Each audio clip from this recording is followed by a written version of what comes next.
If you had one shot or one opportunity to seize everything you ever wanted in one moment, would you capture it or just let it slip? Yo. His palms are sweaty, knees weak, arms are heavy. There's vomit on his sweater already. Mom's spaghetti, he's nervous, but on the surface he looks calm and ready to drop bombs. But he keeps on forgetting what he wrote down. The whole crowd goes so loud, he opens his mouth, but the words won't come out. He's choking how? Everybody's choking now. The clock's run out, time's up, over, loud. Snap back to reality. Oh, there goes gravity. Oh, there goes rabbit. He choke. He's so mad, but he won't give up. Daddies, he know he won't have it. He knows his whole back to these ropes. It don't matter, he's dope. He knows that, but he's broke. He's so stacked that he knows when he goes back to this mobile home, that's when it's back to the lab again, yo. This old rhapsody better go back to this moment and hope it don't pass him. Listen, we can talk about the flag, but let's talk about... Wait.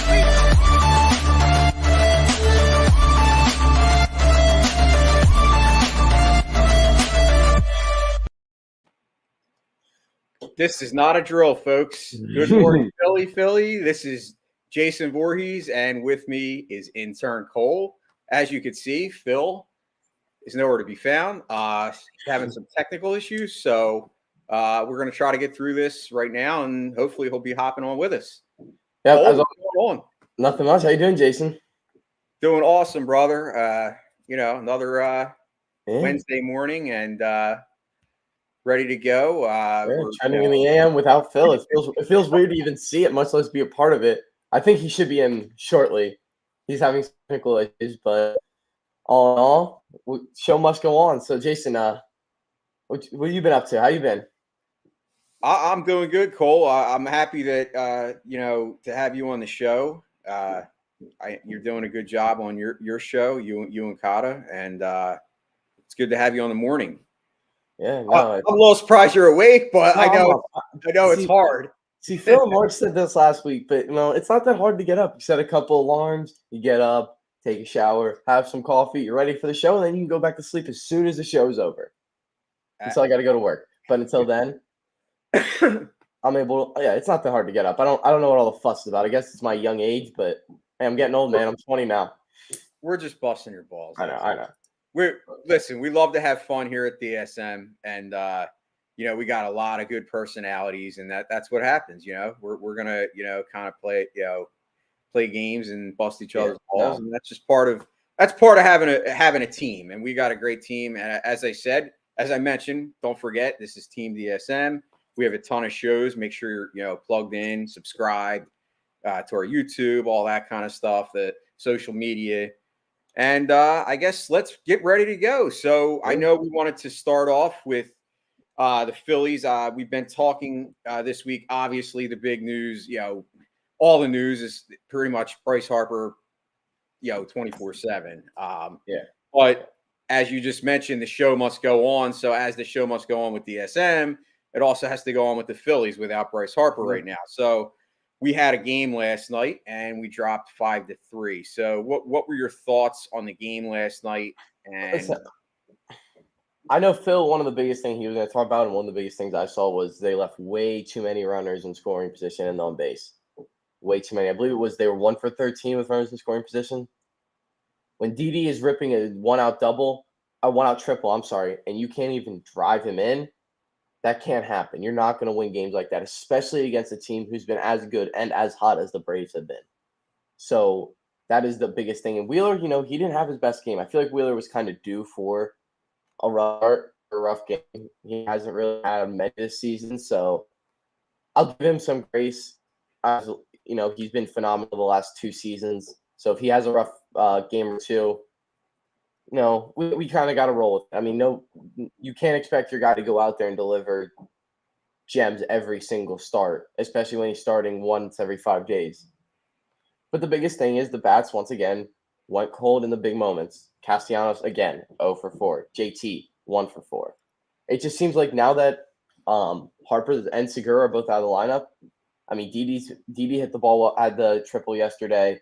Schwarber hit the ball well. Hoskins, he went 1 for 3. Bohm went 2 for 4. So there were some guys that were hitting the ball well, but they just couldn't string together enough hits to put runs on the board. Yeah, I mean, so obviously I had to work last night, so I didn't get to see most of the game. I saw the ending. I did get to catch the Schwarber home run on my way home in the car, which, by the way, I love listening to the Phillies on the radio. I mean, listen, I love watching them live. I love it on TV, but there's something different that hits different when you hear a home run call in the car.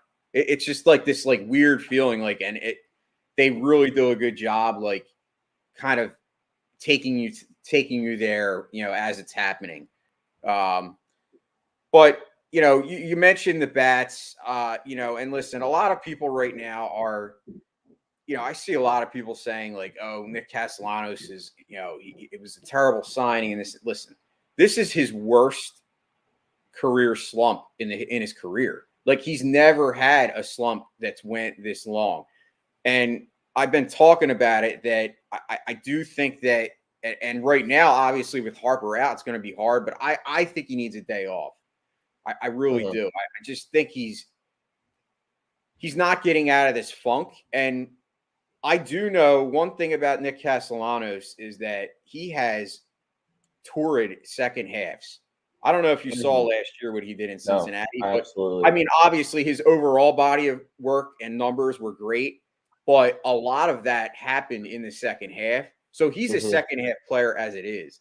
But I guess it's just, you got to get him going. And the problem is now you put him into the 3-hole, which is, arguably the most, I don't want to say the hardest, but there's the most pressure on you when you're the 3-hitter, because you're expected to basically be that guy that's knocking in the guys. And hey, there he is. There he is. He lives. Can you guys hear me? Yes, we can, Phil. Dude, I spilled my coffee. I feel like a total bozo, total idiot. Fried the laptop. Literally, entire cup of coffee on my laptop.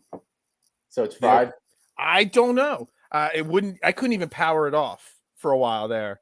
I got it dried. I powered it down, and then I turned it back on, and it seemed to be working. But then my wife was reading Google stuff that I shouldn't have powered it back on yet. So I got it sitting with a towel, like compressed on it, to try to soak some anything that might be inside there. It literally is like a 4-month-old laptop. So yeah, I could see Phil here with the dude. I don't even know. I'm not even worried about my soundboard. It got over my soundboard too. Literally, this is a massive cup of coffee, and it's all gone. So yeah, that is going to be the way my day goes today. So that is fantastic. So yeah. Anyway, you guys continue on with the show. I'll interject when you guys get around. So we were basically talking about Nick Castellanos and the fact that he's still struggling, and now that not only did you not give him a day off, you put him in the 3-hole, which I was saying is arguably the most pressure position in the batting lineup. So I guess the question is, what do you do with Nick Castellanos? Like, how do you get this guy going? Like, I get being patient, but it just seems like he's not turning the corner. I mean, and again, he did have 4 hits the night before. After Jack Fritz yesterday, me and Dylan started talking about the lineup now that Bryce Harper's not in.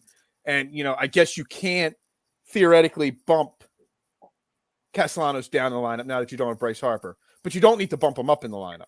No. Okay. So you putting him in the 3-hole was not necessarily the right decision. You could have gone in other directions there. I'm looking at the lineup he ran out last night. It's basically the same, except you got JT in the 4-hole instead of DD. You got to get creative with the lineup at this point. Yeah. Whether it's putting Bone back in the 2-hole, JT, or I would say JT in the 3-hole. That leaves Castellanos, and you could put Hoskins down the 5-hole, maybe to protect Castellanos a little bit. You just got to get creative with the lineup at this point. And, bumping them up isn't – if bumping them down is not possible, bumping them up is not going to help anymore. Yeah. I would say it's not because we know how I felt about Didi going into the season, but I honestly think Didi should be in the 3-hole. He's been outside of – Didi. He's the only one. I mean, outside of Hoskins and Schwarber, he's the only one hitting the ball. So I mean, I guess it's a creative option, Yeah, I mean, you it's might as well not try the it. best option. It's not the worst No. option there is there I guess at this point. That's what, but at least you're being creative with that thought process. Mm-hmm. There's just Yeah. got to be something different that happens. Whether and Dylan brought up yesterday, you instead of Bohm, you put JT in the 2-hole. You know what I mean? If you've got to, and then you bump Hoskins. If you do a lineup, if you want to say Didi in the 3-hole, if you go Schwarber, JT, Didi, and then Castellanos in the 4-hole, sure, go for it. You just got to get creative with the lineup at this point, whichever direction you go in. Yeah, I think unfortunately, we already talked about, the flaws in the lineup. The fact that we don't really have a traditional leadoff hitter, but Kyle Schwarber is doing an awesome job in that position. So it's like you don't want to mess with that, but you can't have the attitude, well, we can't mess with Rhys Hoskins either because he's too. No, I think Rhys Hoskins to me is a power guy. He's a guy that's going to give you some power. I think you drop Rhys Hoskins. I agree. I think JT belongs in the 2-hole. He did it with Miami. He did it here early with the Phillies when he first came here. I think you need to, as you mentioned, use the word creative. I never thought of Didi at the 3-hole, but you're right. I think the 3-hole needs to be a guy that is hitting the ball. I know batting average is kind of overrated to an extent, but you got to have somebody that's putting the ball in play. And right now, we're kind of defunct of that on this lineup. So you kind of got to roll with who is going. Like I said it before, Gene Segura to me, obviously he was always a great 2-hole hitter. But earlier in the year when Schwarber was struggling mightily, I was saying put Segura in the leadoff spot because he was your guy getting on base, and he is one of your best pure hitters. So, I completely agree. Like, batting average is an overrated way to look at stats, but at the same time, Phillies don't have the room at this point to really look into it that much. They don't. They're down their best player. They're down their MVP, somebody who was on pace to win back-to-back MVPs. Your guy who's supposed to be your 4-hitter, who is supposed to come in and bring an electrifying power, can be bumped up to that 3-hole if something happens to Harper, is going through a massive slump. JT hasn't been the same. Hoskins and Schwarber are both insanely comfortable where they are now. I mean, you might be able to move Hoskins around a little bit, but you really can't. Schwarber is your best bet for leadoff at this point.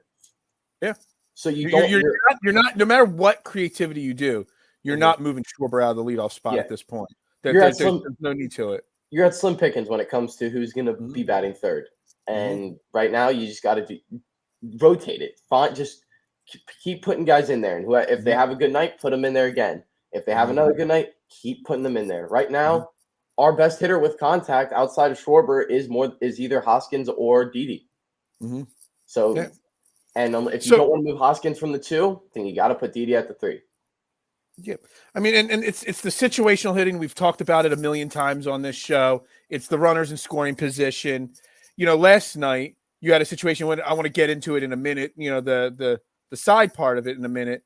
But you got a situation where you've got Hoskins and Schwarber on base with no outs, and nobody scored.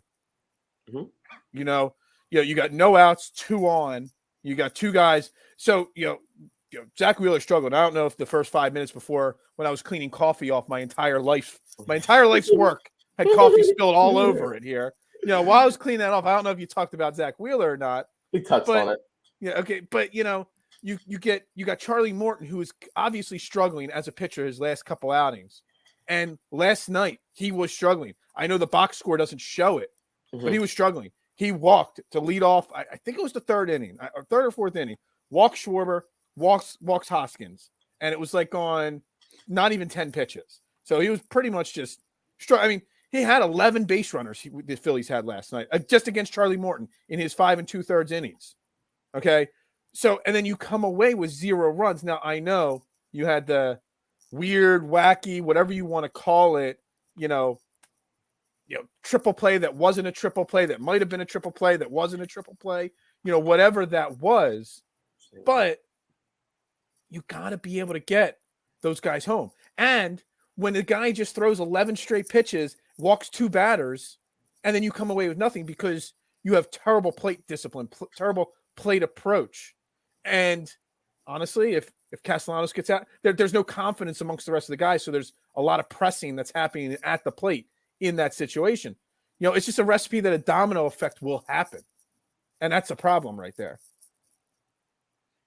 Yeah, I mean, I think I've been pounding the drum, and I know sometimes I, maybe come across as like a complainer, but the fact that a lot of these guys, and I said it in the beginning of the year, that I love the Phillies team. I just think that their lineup, they have a lot of guys that they're what I call streaky hitters, where they go on tears for like 2-week periods, and then they go in slumps for like 2-week periods. And the perfect example of that's Rhys Hoskins. Like, he's a guy, like, in like a 1-week stretch, he could be like player of the week. He's that good, and then like he's back to his same thing. Like, and that to me is a mindset. Like, it's not necessarily that they don't have the skill, because all these guys have skill. Kyle Schwarber has proven, like, what he does in June, it's not a mistake. Like, he's just a guy that traditionally does start off a little bit slow. Now, obviously, this year he was, really slow. Yeah. But overall, the Phillies don't have that guy. Well, Bryce Harper is that guy that's consistent throughout. Like, and Segura. I would say Segura. Yeah, exactly. And they're missing both of those guys. Yeah. So it's hard really to look at this lineup right now and say who's going to be the savior, because they all have flaws in their own way. And unfortunately, like I said, Castellanos is in this like dire slump, where to the point where, he's not only is he not hitting, he's not hitting home runs, which is part of why he was signed here. I mean, not that he's a traditional quote unquote power hitter, but he did hit 32 bombs last year. Like, he's hit 30 home runs numerous times in his career.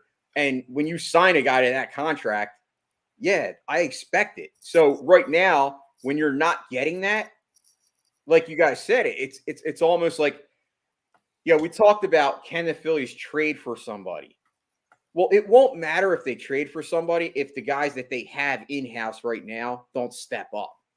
Because we need the guy. If you're going to succeed without Harper, you need all these guys to be firing on all cylinders. You can't have Castellanos hitting the way he is right now, or else it won't matter. It will not matter what you do with the lineup.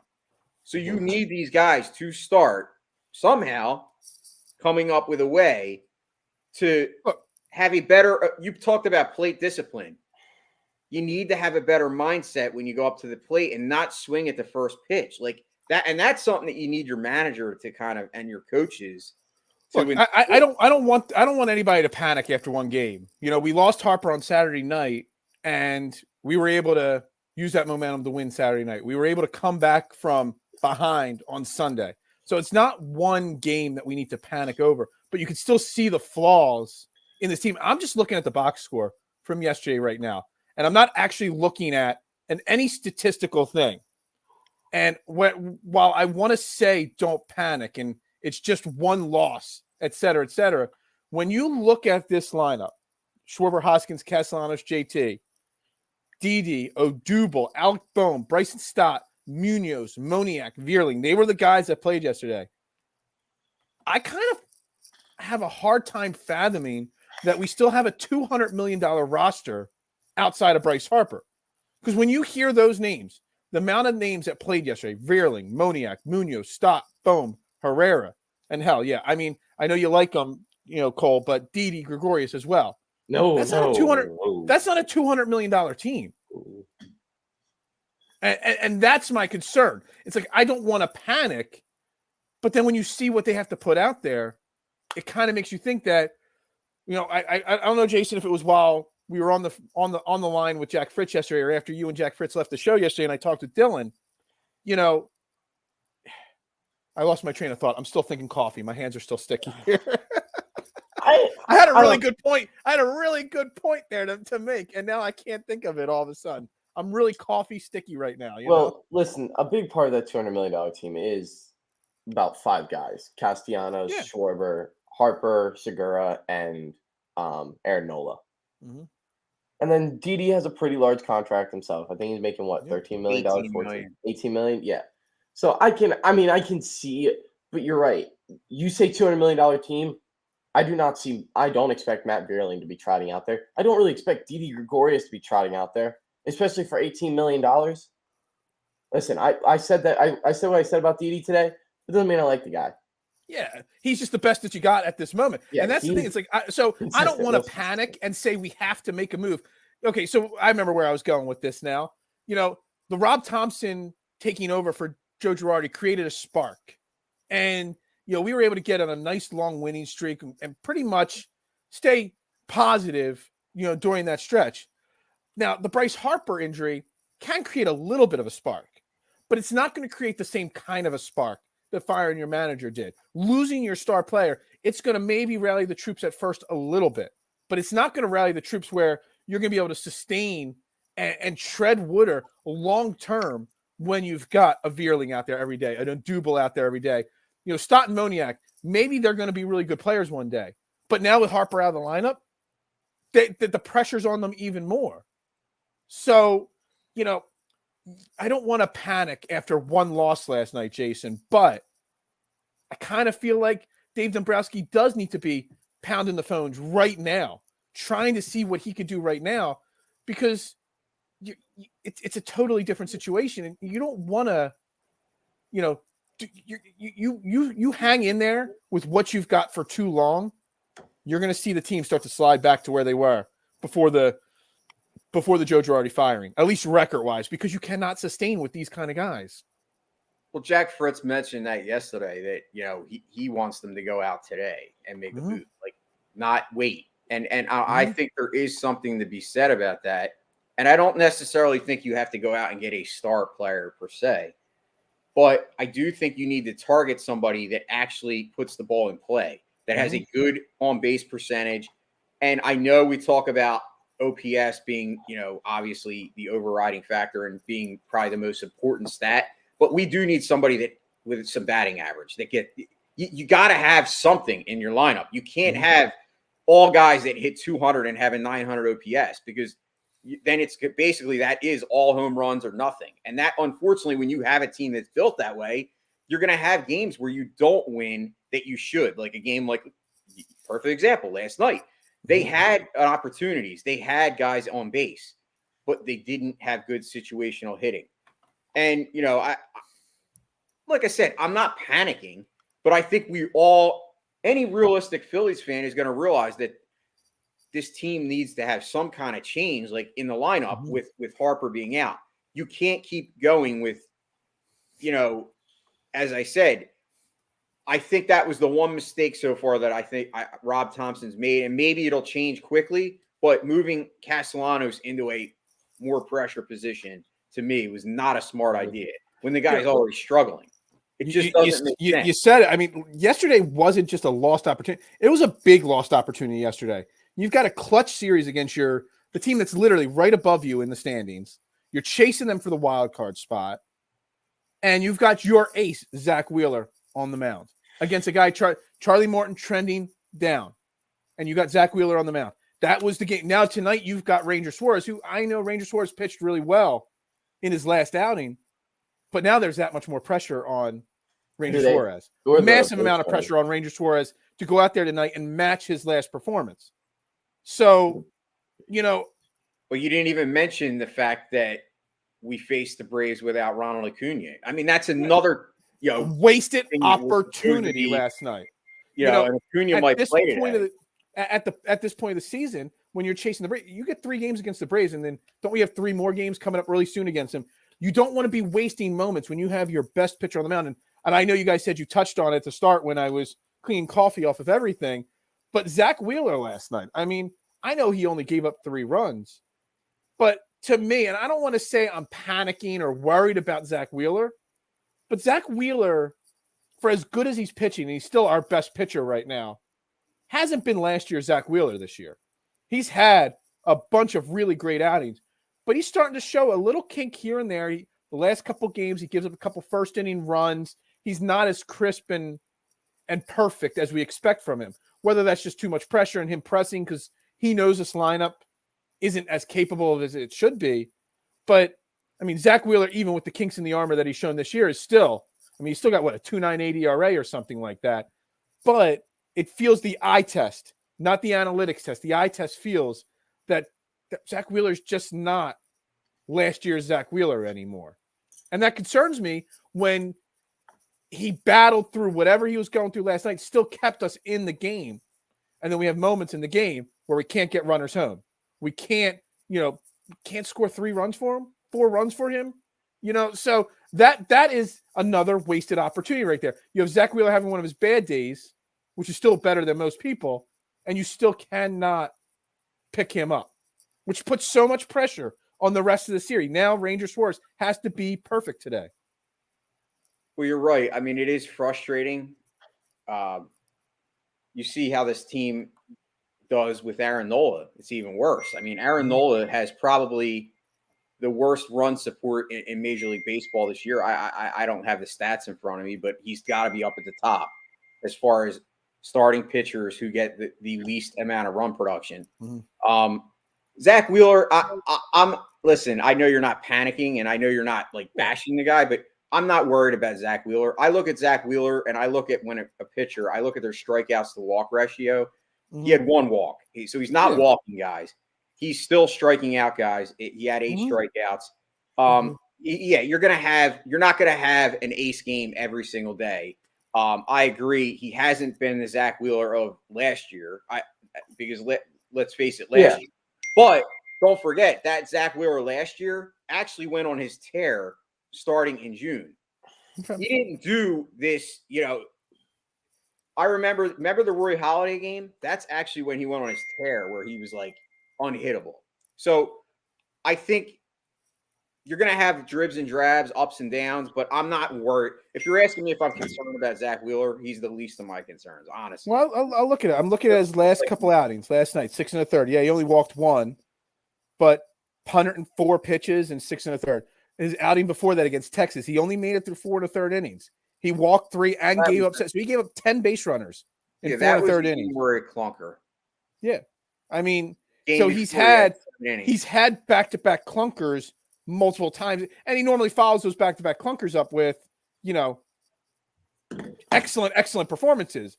But I don't think last year, if I go through his box scores last year, I don't think he has back-to-back clunkers. He's had 3 back-to-back clunkers so far already this year, and he's pitched 9, 5. He's had 14 starts, and he's had 6 clunkers, and they've been in little groups. Don't forget, at the beginning of the season, he was also injured, and you can't discount that.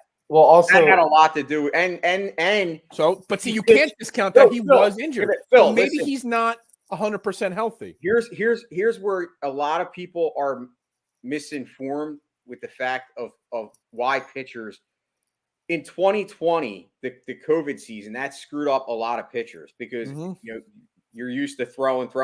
They didn't throw. And then don't forget, last year was Zack Wheeler's most innings, the most he's ever thrown. That's going to take a toll. And so he was already injured. You have that. There's going to be some fatigue. And like I said, I'm not arguing with what you're saying, but what I'm saying is I've seen enough of Zack Wheeler that I'm telling you I'm not concerned about him. Okay. I'm not saying that he's not having the year that he had last year, but I can guarantee you there's better to come from Zack Wheeler. But you're right. It's frustrating when you have a down game that your team can't pick you up at the bats. And that does, I don't care what anybody says, that has to take a toll and make it, a difference in somebody's mind. Like, I'm sure that it comes across a pitcher's mind, like, why can't this team, kind of get the win or, get hits and get me the win, even though I had a bad game. Yeah. I mean, I don't know. I've never been a pitcher, so I don't know. I can't say from experience. I don't know about you, Cole. I don't know if you pitched. No, I didn't even play baseball, man. I played lacrosse. I wasn't very good. Yeah, I mean, that's where I'm at. I know what you're saying. I know what you're saying, Cole. I know. Listen, that thing with Wheeler is, I feel like last year he threw a Cy Young level season, and he's not throwing a Cy Young level season this year. But with the way Nola's pitching and the way he's pitching, I'm fine. Like I said, I don't expect the guy to trot out there every day and throw these Cy Young performances. If he puts us in a position to win, I am okay with that. And he put us in a position to win last night, and we didn't capitalize. And that's why it's a wasted opportunity. Exactly. even he had a bad game and we were still in a position, or a bad game for Zack Wheeler and we were still in a position to win. That's how I look at it more compared to if it was just straight up good or bad start. And he put us, like I said, position to win. Phillies wasted opportunity. Okay. All right. So one other thing, I do want to get back to that triple play that wasn't a triple play that might have been a triple play that wasn't a triple play. And, Cole, you didn't play baseball. What 20-year-old person that's 20 years old now, so born in the 2000s, that people like that, Jason, baseball's not their love. People like me and you, we grew up, everybody wanted to play Little League, not lacrosse. Okay. When you were born in the 80s, that's what you did. You played Little League baseball. Every kid wanted to play baseball. I did play Little League. All right. Okay. All right. But the point is that baseball's got a problem. It's been talked about a lot lately. And in the last couple of years, find ways to speed the game up. Find ways to make it more enjoyable for the youth to draw them in. Let me tell you something. If you were a 10 or 12-year-old kid last night and that triple play that wasn't a triple play that was a triple play that wasn't a triple play happened, 7 minutes of airtime for the umpires to try to figure out what happened.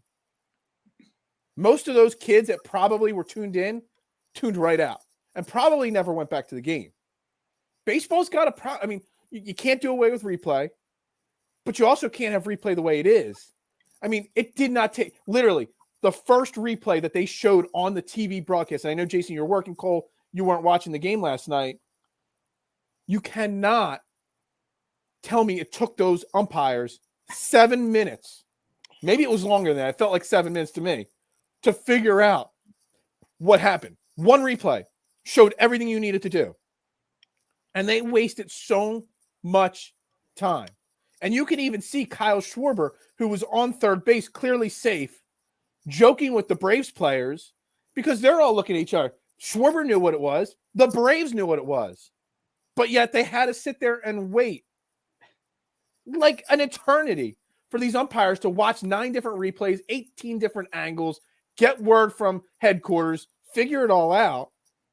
And it's one of the many issues with baseball. I don't know how they're going to figure out how to speed it up, but you cannot have replays taking that long if you want to keep people's attention span.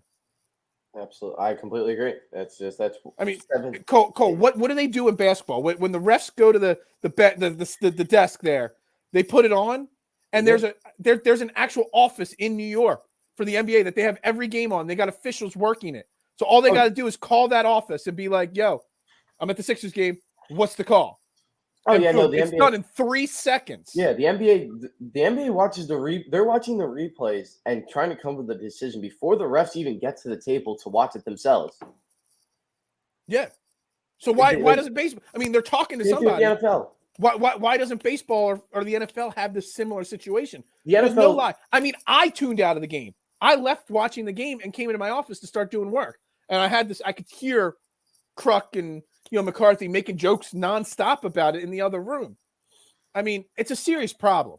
And if you want to keep young kids interested in this game, and this is one situation, but this happens across the league on a weekly basis, these plays. I mean, literally, now they got the umpires mic'd up for replay.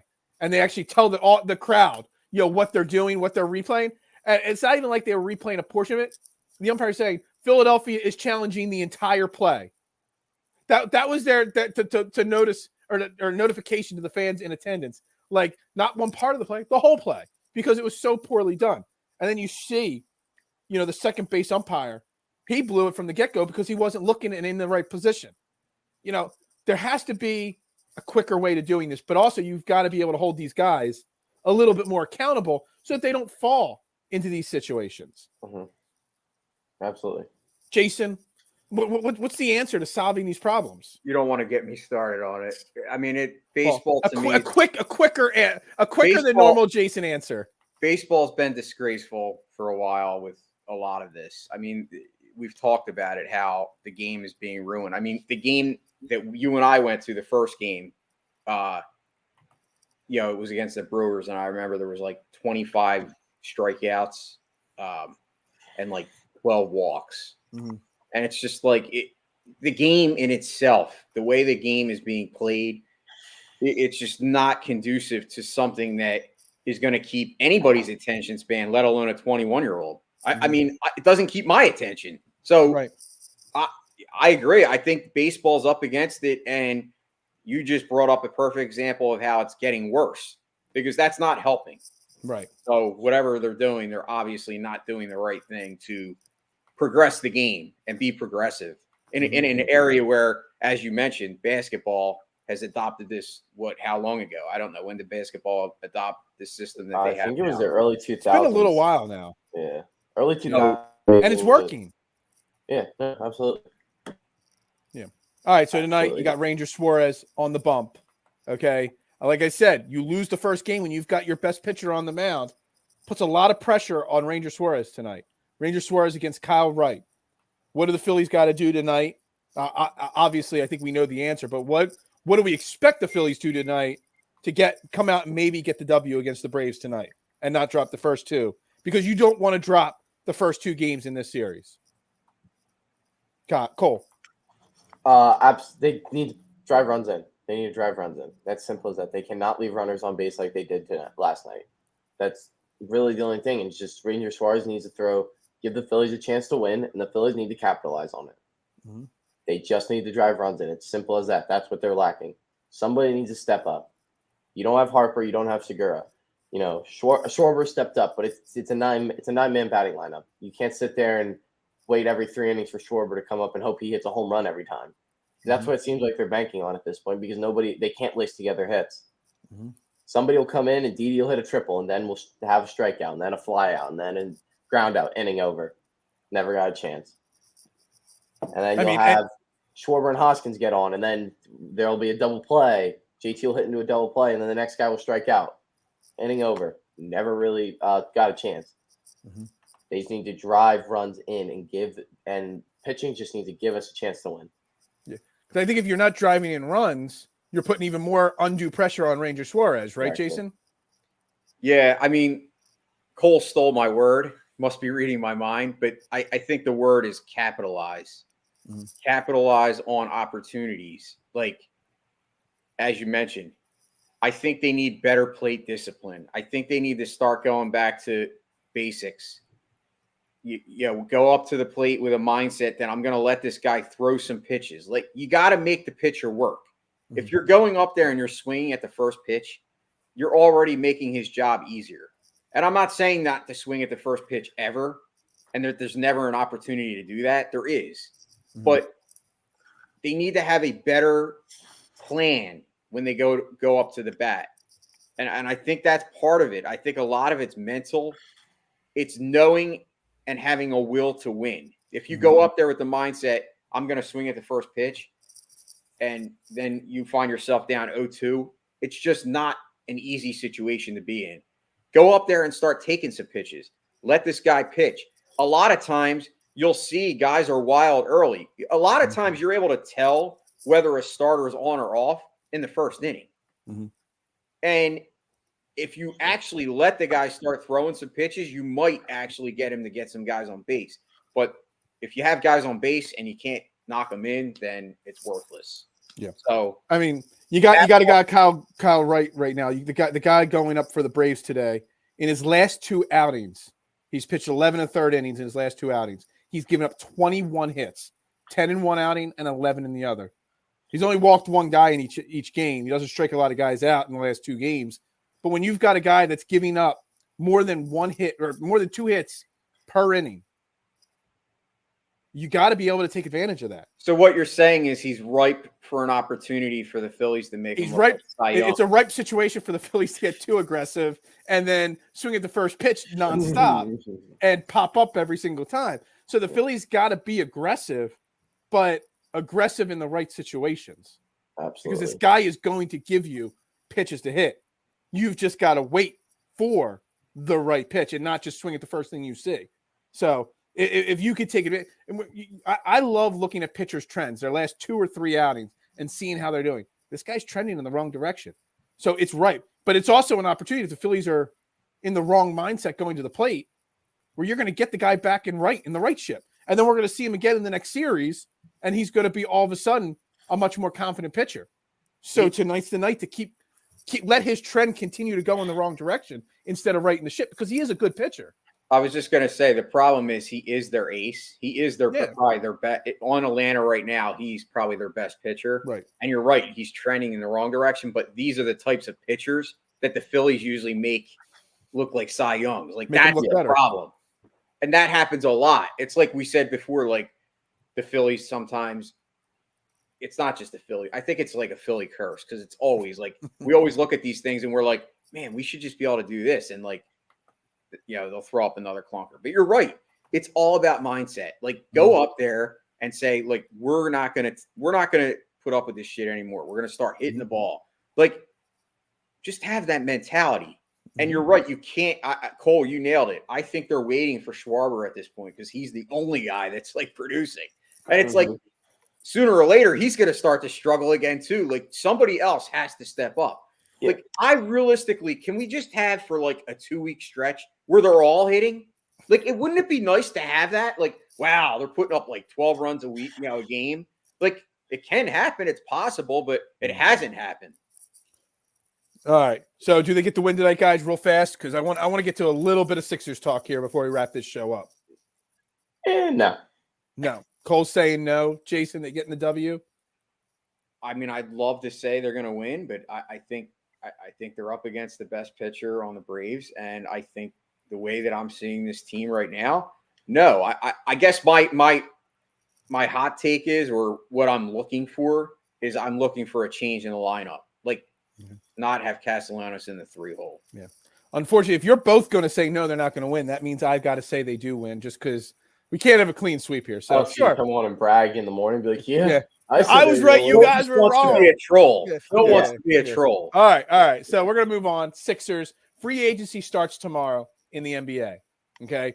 It obviously seems like, PJ Tucker to the Sixers, according to Keith Pompey and other major reporters, it's pretty much a done deal. I mean, it can't be a done deal immediately, because they have to maneuver salaries and probably make some trades and stuff like that, dump some salary, whatnot. But Cole, I'll start with you. I feel like Daryl Morey is setting us up this offseason where Melton and Tucker, that's his move. And we're basically going to be almost worse off big picture than we were last year, because that's not solving all our problems. Plus, Tucker and Tobias Harris on the same team are kind of redundant and kind of going to block each other from both of them reaching their best situation. I'm scared that these are going to be the only two moves, and we're not going to take a step forward. We're either going to be stuck in mud or step backwards. I don't think that this would be a step. I think it would definitely be a step forward. I believe that Melton and Tucker are things that the Sixers needed. They needed a shooter who can also take the ball who can somewhat get the ball to the basket, in Melton, who's also young. And they also are bringing in a gritty defender who is going to come off the bench. They're both going to come off the bench, I believe. Right. So it's going to be a gritty defender. Problem is that Tucker needs to play 20, 25 minutes, probably off the bench. But PJ Tucker, you can't play on the floor at the same time as Tobias Harris. I don't think Tobias Harris is going to be here. I think he's going to end up getting traded. Okay, well, that's my fear is, look, I don't want to lose Tobias. Everybody knows I'm a Tobias guy. I do think he's an underrated player, but not for the money he's making. The money's, there's been a lot of players that get paid more money than they deserve in the NBA because money has to be spent. So I kind of look past the money. My fear is that they're not going to move Tobias now, that these are the two moves and that's it. Because so then you're going to have an Al Horford, Joel Embiid situation with Tobias Harris and PJ Tucker, where Glenn Rivers is going to be forced to play both these guys at the same time. And it's going to cause such an issue with the flow of the offense, because if you're giving $30 million to PJ Tucker and you're still paying $37 million a year to Tobias Harris, you're going to want them on the floor at the same time, especially in crunch time. But they're going to be they're going to be butting heads, not physically, but in the flow of the offense, where it's actually going to make us take a step back. Listen, I don't mind Tobias, but at that much, but I do think that he'll still get traded. I think him and Tease will both be traded by the end of the week. Oh, I thought if it was going to happen, it was going to happen by draft day. Sorry, No, Jason, you're looking. Jason's got this very curious look on his face right now. I was just gonna say, did they not get along? Am I missing something? No. It has nothing to do with that. It has to do with the fact that they're kind of similar players, and they basically take up the same spot on the floor. Okay, and they play the same position. So I mean, PJ Tucker can play a smaller center role, and Tobias Harris can play the 3. Tobias Harris can't guard the 3 though. That is the issue. Tobias Harris. So when you have them both on the court at the same time, Tobias Harris and PJ Tucker both guard the 4. I guess you could say in a small ball lineup, PJ Tucker could, I guess, guard the 5, but it's that's Joel Embiid's job to guard the 5. So you're not going to be able to. All right. So the way I look at it, the middle of the second quarter, middle of third quarter, whatever, 5 minutes left in the fourth quarter, it's a close game. You're going to need to have, because of the money you spent, Joel Embiid, Tobias Harris, and PJ Tucker on the court at the same exact time. That's going to be a problem. I think it's a problem they can overcome. And I think that if they don't get a guy like PJ Tucker, we always talk about the attitude. We always talk about the culture. And that is the one thing PJ Tucker brings. 100%. He's going to change the fabric, the attitude of this team. And he, like I said, the biggest thing, and that's my favorite thing about basketball. It's the one thing I look for in players. It's not offense. It's not shooting. It's how gritty you are and how you play defensively. The tenacity that he brings. Yes, and PJ Tucker is one of the best at it. Him and Patrick Beverley. Yeah. So hey, look, I don't disagree with anything you just said about PJ Tucker. I've wanted PJ Tucker on the Sixers for the last, when he was available from the Bucks and the Miami Heat swept in and got him. I wanted the Sixers to be the guy or the team that went in and swept and got him, because we need that tenacity on this team. But, look, if we're getting in PJ Tucker, unfortunately, I have to agree that we need to trade Tobias Harris. And you could probably trade Tobias Harris for 2 or 3 good rotational bench pieces. You could upgrade Korkmaz, upgrade Shake Milton. You could upgrade George Niang. You can upgrade 2 or 3 of those positions by trading Tobias Harris. Problem is, I'm fearful that Daryl Morey is just trying to run it back and just add PJ Tucker and Melton to the situation. And if you got to cut, Shake Milton or Korkmaz or trade guys away just to clear up the cap space, that to me is my fear. And I don't know, it's just the gut feeling that I'm having when I'm reading these reports of everything that's going on. Sorry, you can go in, Jason.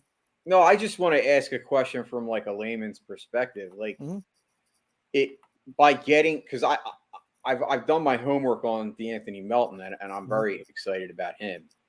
I don't really know much about PJ Tucker, but I like what I hear. Cole seems to really love the guy.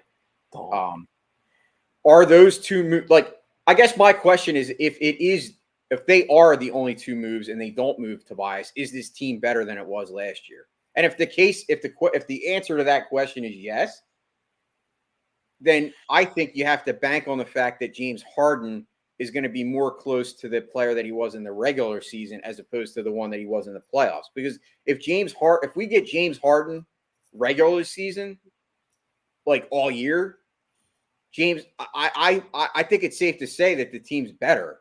Mm-hmm. A lot of people I see have been totally down on James Harden. They're pissed off that we're bringing him back. But I guess my question to those folks is that, are you expecting, or did you ever expect to have the James Harden from 2012? Because he's not that guy anymore. We all know that. I think most people know that. But if you could get the guy that came here, when he first got here, I thought James Harden did a tremendous job. I mean, if we get 20 points, 22 points from Harden and 10 rebounds a game, I mean, is that not good? I think it's great. If you have Embiid, you don't need Harden of 2012, but you need to fix the players around it. And I think DeAnthony Melton definitely, to me, is a huge upgrade. I mean, I love what I see. I know Scotty has mentioned that. I said it yesterday on Twitter, and I got bashed for it. I put a thing out. I just said Melton is greater than Tucker, addition wise. I love the Melton move. I do. Yeah, Melton is greater than Tucker, but Melton and Tucker are greater than either of them individually. And Jason, are they better? I absolutely think so. Not only from a talent standpoint, just from Melton and Tucker each fill in one of the two biggest things the Sixers were lacking. Shooting off the bench for Melton, tenacity, grit with Tucker. You are now adding those two things into an already very talented team. There was no question about it. We had the best starting five heading into the postseason. Just like from a statistic standpoint, and just from a realistic standpoint. Maxey, Harden, I guess Tease, and Tobias and Embiid was the best starting five heading into that playoffs. They just had literally no bench. And now you're going to put George Niang in a more comfortable position off the bench where he's going to be the eighth guy off the bench, where he's going to come off the bench, get a couple minutes. And, when we see the bang, bang George Niang, in the words of Kate Scott, one of my favorite lines one of my least favorite lines ever. I love bang, bang George Niang. I can't stand bang, bang. I just think, see, you're too young. You don't know who Cactus Jack is. So I just see Cactus Jack going, bang, bang. George Cactus Jack? You mean Travis Scott? No. Oh. Cactus Jack as in Mick Foley, Mankind, Dude Love, Cactus Jack. Is he friends with Rick Nash or no, not Rick Nash. Oh, Kevin Nash. Scott Nash. Scott Nash. Wow, really yeah, wow. Should I just spill my coffee again on my backup laptop Did you get another cup of coffee? Yeah, no, I did not. That's why I'm so out of it right now. That was my one cup of coffee a day that I make for myself. But look, my problem is that I just don't see the fit with Tobias. And you Scotty had a comment in the YouTube section there, about he doesn't think that we could get 2 or 3 pieces for Tobias Harris. Well, that means if you can't get multiple good pieces for Tobias Harris, you kind of got to keep Tobias Harris. You're not just trading him away just for trade away sake. And I keep harkening back to it's a different situation, but it's similar to the Al Horford, Joel Embiid not working together. Because Glenn Rivers could not make those two guys work together. So if he couldn't make Al Horford and Joel Embiid work together, how is he going to make PJ Tucker and Tobias Harris, similar players, work together? And are you really only going to play PJ Tucker 15 minutes a game because you got Tobias Harris out there 35, 38 minutes a game? No, you want PJ Tucker out there 25 minutes a game. So I just don't have the confidence in Glenn Rivers to make those two work together on the team. You and your Glenn Rivers. Glenn Rivers? I guess is that I don't know if my headphones heard that correctly. Glenn Rivers. I don't know why you don't just call him Doc. Because he's not a Doc. He's awful. Oh, Lord. We are taking a step backwards solely on the fact that we're letting Glenn Rivers coach his team next year again. Well, yeah, I mean, I don't know. I guess I'm confused about I don't want to say animosity. That's probably the wrong word, but the degradation of Tobias Harris. Because I think Tobias Harris actually had the best playoffs on the team. Like, he was our best player in the playoffs. Playing great in the playoffs. He was. Like, if we could get that Tobias, are you saying without Embiid? Like, do you mean like best playoffs without Embiid? I meant. Okay, no, I was making sure. I meant best player on he did well. I mean, the games that Embiid missed in the playoffs, he carried the team. Yes, I don't know why everyone wants to all of a sudden just get rid of the guy. Like, it's almost like, okay, be careful what you wish for, because if they get rid of Tobias, who's replacing those points? Is my question. Yeah, I mean, and not that he's like a stud, but I like Tobias Harris, and I think he's actually a very decent human being. And he's a good guy to have on your team in the locker room. Like, you need those kind of guys. Just like you said, you need grit and you need tenacity. Well, you need kind of the calm guy too, and you need a Tobias. Who's replacing Tobias? That's my whole question. If you trade, I agree, and that's why I'm not. That's why unless I'm getting the 2 or 3 pieces that some people think we won't get, I'm not moving Tobias. Look, I understand that the structure of this team probably means you have to move Tobias. But I don't want to just you see what the Knicks did last night. The Knicks made a move. They traded Nerlens Noel and Alec Burke to the Pistons. And some second round draft picks. Basically just to clear cap space so that they could sign somebody. I don't want the Sixers to just trade away Tobias Harris to clear off the salary. Because that's not going to make the team better. Because like you said, 18 points a game, 8 rebounds a game. Honestly, one of the best leaders in that locker room.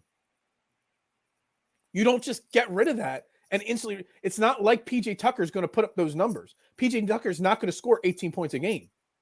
No. So the reason why with trading Tobias Harris would be Tobias Harris has started to regress. He's making a lot of money. It's more of a get what you can now, so you're not stuck later. And I think part of the reason they didn't trade him on draft night is because they were kind of hoping that they could use him in the KD sweepstakes. mm-hmm. And now we don't know. I don't think there is going to be one. So that's why I think they can find a trade for him. I think just you're in a win now situation. And Tobias Harris, the ceiling is high for him, but the floor is low. He was very inconsistent, and he started to decline last year. So, listen, I love Tobias Harris. I do. But he's just not the same player he was when we signed him to that contract. And that's okay. I mean, I get that. I mean, it was, 3-4 years ago? So, yeah, I don't know. It's going to be an interesting thing to see and follow as, like I said, tomorrow morning or tomorrow free agency begins. Tomorrow and Friday on the show, we'll attack this a little bit more. Finally, I want to wrap it up. I brought up the last 3 or 4 minutes with Dylan yesterday. And again, we're up against the clock, so we can't get into it super deep. Adrian Peterson going one-on-one in this very ring with Le'Veon Bell. That's my best Vince McMahon impersonation right there. In a boxing match, Adrian Peterson, all-day AP versus Le'Veon Bell. Pittsburgh Steelers, great. First off, I don't understand why these guys get it in their head that after taking a pounding as running backs in the NFL for as long as they did, they're not even retired. They still want to play in the NFL. That they want to get into a ring, put boxing gloves on, and fight. I mean, we've seen it with a whole bunch. Frank Gore recently did it. We see a whole bunch of these guys doing it. I think we could come to an agreement because we all talked before I spilled my coffee off air. Adrian Peterson is going to mop the floor with Le'Veon Bell, guys, right? He's so much bigger. He's so much bigger than it. Yeah, I think Le'Veon bigger, Bell's like stronger, faster. I don't know about faster anymore, but all in all, I do think he's gonna. And I think a very underrated thing as someone who's into boxing is the only way I see Le'Veon Bell winning is if Le'Veon Bell is just that much better of a boxer. Mm-hmm. A lot of times it has to do with who's the better boxer. Floyd Mayweather was never. There's not many guys Floyd Mayweather fought who I believe that he was a better fighter than, but he was a better boxer against every single one of them. And that's the thing. That's what makes boxing unique compared to other fighting is you don't have to be the best fighter. You have to be the best boxer. Mm-hmm. That's the same reason why Jake Paul is on the run he's on, is because everybody he's fought, he's been a better boxer than. Mm-hmm. And I think he's a better boxer than Tommy Fury, but that's for another discussion for another day. But I'm actually kind of impressed that Cole, you're as a young kid, most young kids are not into boxing. They're in the UFC because so I'm actually impressed that you even can name a couple of boxers. I'm actually offended. I'm actually offended. It's a total, it's like I'm just using your age. That's the only it's a discrimination against your age. That's why. I mean, when I was a kid, my dad got every Tyson pay-per-view. My dad got every Holyfield pay-per-view because he was into it, but I wasn't even into it. So if my age time frame isn't into boxing, I'm surprised your time frame is into boxing. So I'm just impressed with that. So that's really good. No, absolutely. So I do think Adrian Peterson will win as of now. I will say that. Once I start to see videos and some stuff leaked from the camps, and it's just hard. It's hard to tell with two guys I've never seen box ever, not once. I can't really look up Adrian Peterson boxing match or whatever and get do some looking at it and see what I think. So Adrian Peterson could come out and just be a shitty boxer and have horrible boxing footwork and not know and leave his face wide open. And Le'Veon Bell is out there and he has beautiful footwork and is great at protecting his face. And he could beat Adrian Peterson. But just from a pure standpoint of size, weights, athleticism, Adrian Peterson is gonna wipe the floor. Yeah. Jason, I'm going Le'Veon Bell. There you go. Honestly, I think I look at Adrian Peterson. To me, he's like one of the good guys in the NFL, and Le'Veon Bell to me is like somewhat of a I don't want to call him evil, but he's like a badass. You know what I mean? Like he's got that mentality. He's a rapper. I think Le'Veon Bell is kind of like the Joker, like in this role, like the villain. And I always go villain over hero. Who do we outside of T.O. and Donovan McNabb? Because that's everybody's answer. That's who I was going to say. Yeah, outside of them, is there anybody, athletes in Philadelphia, any rivalries in sports that we want to see settled in a ring? Once he's retired, he has to wait till he retires. Joel Embiid, Ben Simmons. Oh, absolutely. That's right there with the T.O. McNabb. It's an obvious one. I'm trying to think of who I'd like to see go one-on-one with Carson Wentz. Oh, Carson Wentz? Doug Peterson. Yeah. Doug Peterson or Howie Roseman? You say Doug Peterson. Would you like to see Doug Peterson and Howie Roseman go one-on-one? Oh, absolutely. I would love that. I think Doug would absolutely obliterate Howie. Oh, absolutely. I think Howie might die in the ring, but another interesting one, just I would have to say another good one. I could see Jalen Hurts and Carson Wentz. I feel like that would be a good one. Alshon Jeffrey and Carson Wentz. So it's basically everybody against Carson Wentz. Anybody who ever was an Eagle versus Nick Foles versus Carson Wentz. No. I don't want Nick Foles getting hit. No. Nick Foles. I will protect that man with my life. I will jump in the ring for Nick Foles. I got one. Yeah. I got one that I'd like to see, and it's not athletes. Okay. I'd like to see Howard Eskin versus Mike Missinelli. Oh, that'd be fantastic. I would love it just to see each of them not know how to fight and make fun of them. Hey, us Italians, man, we know how to fight. We're scrappy, just so you know. So I'm not a Missinelli guy, but I'm just telling you. I think Howard Eskin would kick Mike Missinelli's ass. Us Italians, we fight dirty. Howard Eskin's underrated. Yeah. A lot of people hate Howard Eskin, but yeah, well, it's because he's become a cartoon character. All right, we're going to wrap the show up for the day here. Hopefully tomorrow I actually have a laptop that works. I'm not sure. I'm going to start using a sippy cup in the office from here on out. I'm just going to we have some old baby cups from when my nieces would spend the night. I'm going to crack them out and put my coffee in sippy cups for the rest of the duration of this show from here on out, guys. Thank you all for tuning in. We'll be back. Cole will be in with me tomorrow morning. We'll continue the NBA free agency talk a little bit more detailed. We'll probably recap the Phillies game. We'll see what else comes up on the agenda here on Trending in the AM. Cole, you're the producer. You got the ones and the twos, so you're going to have to play us off today and hit that end broadcast. But yeah, I'm just going to play the